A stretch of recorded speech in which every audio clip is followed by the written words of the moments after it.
Okay. Sir మరి చివరగా ఈ రోజున ఎంఓయూలు చేసుకుంటున్నాయి కొన్ని కంపెనీలు పెట్టుబడులు పెడతా కూడా.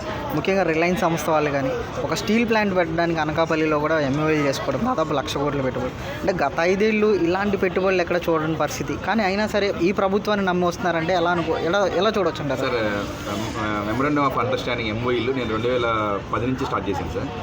ఎంఓయూలు ఎలా ఉంటుందంటే గవర్నమెంట్ వాళ్ళకి ఇంకొక వాళ్ళతో ఒప్పందం చేసుకొని వాళ్ళకి సంబంధించిన టెక్నాలజీ వీళ్ళకి సంబంధించిన టెక్నాలజీతో ఇద్దరం కలిపి ఎక్కువగా చేయొచ్చిన కాన్సెప్ట్లో ఎంఓయూ అనేది చాలా ఉపయోగపడుతుంది.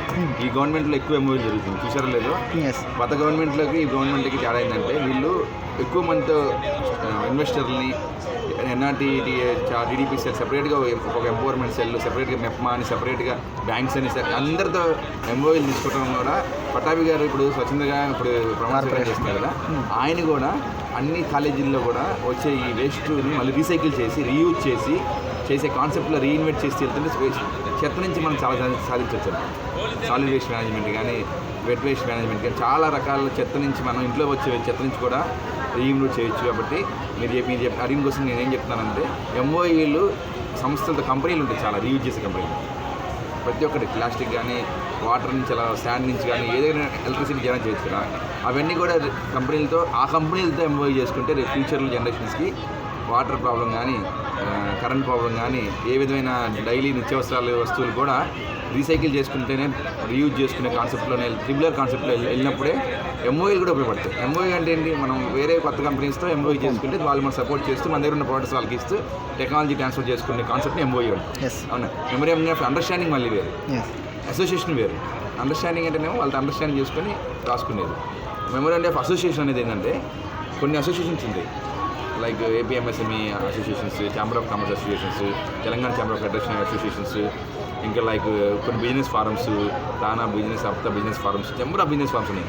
ఆ బిజినెస్ ఫారం అన్నింటిలో ఎంఓఈ చేసుకుంటే గవర్నమెంట్ సపోర్ట్ తీసుకొని చాలా రకాలుగా చేయొచ్చనే ఉద్దేశం నాకు ఉంది. ఎంఓఈ కానీ కాన్సెప్ట్ చాలా ఇంపార్టెంట్. ఈ గవర్నమెంట్ ఖచ్చితంగా ఈ ఎంఓఈ చాలా అద్భుతంగా చేస్తుందని నేను నమ్ముతాను. నేను చూశాను ఎంఓఈలు అన్నీ కూడా. ఎంఓఈలు కూడా అసోసియేషన్ కూడా మాకు తెలిసిన మా ఫ్రెండ్ ఎంఓఈ చేస్తున్నారు. చాలా అద్భుతమైన కాన్సెప్ట్ అనేది. Thank you for asking this wonderful question. Okay sir, thank you sir, thank you. నాకు ఈ డైరెక్టర్ పదవి రావడానికి బాలయ్య బాబు గారు ఇచ్చినటువంటి ఆశీస్సులు, చంద్రబాబు గారు వేసినటువంటి పెద్దపీట మాదిగలు. అంటే ఈ మాట చెప్పాల్సింది ఎందుకంటే మాదిగలను విస్మరించినటువంటి జగన్మోహన్ రెడ్డికి బుద్ధి చెప్పడానికి చంద్రబాబు నాయుడు తీసుకున్నటువంటి నిర్ణయాల్లో భాగంగానే ఈరోజు 15 మందితో డైరెక్టర్లా ఒక చైర్మన్గా ఎన్నిక చేయడానికి నిదర్శనం అని చెప్పి నేను తెలియజేస్తున్నాను.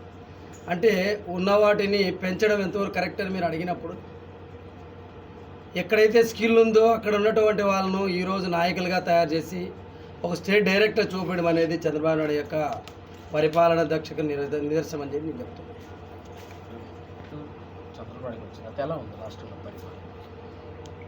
మీరు ఒకతూరు ప్రజల్లోకి వెళ్ళండి. మేమేదో మీ దగ్గర కల్లుబుల్లు మాటలు చెప్పడం కాదు. గత 5 సంవత్సరాలు ఈ ఆంధ్రప్రదేశ్లో ఉన్నటువంటి ప్రజానీకము అన్ని వర్గాలకు సంబంధించినటువంటి వాళ్ళు విసిగిపోయి ఈ యొక్క రాక్షస పాలన ఎప్పుడు అంతమొందిస్తామని చెప్పి ఎదురు చూసినటువంటి సందర్భంలో వచ్చిన ఎన్నికల్లో తన పరిపాలనపైన ఏ విధమైనటువంటి అభిప్రాయం ఉందో ప్రజలు కరాకంటగా తేల్చి చెప్పారండి.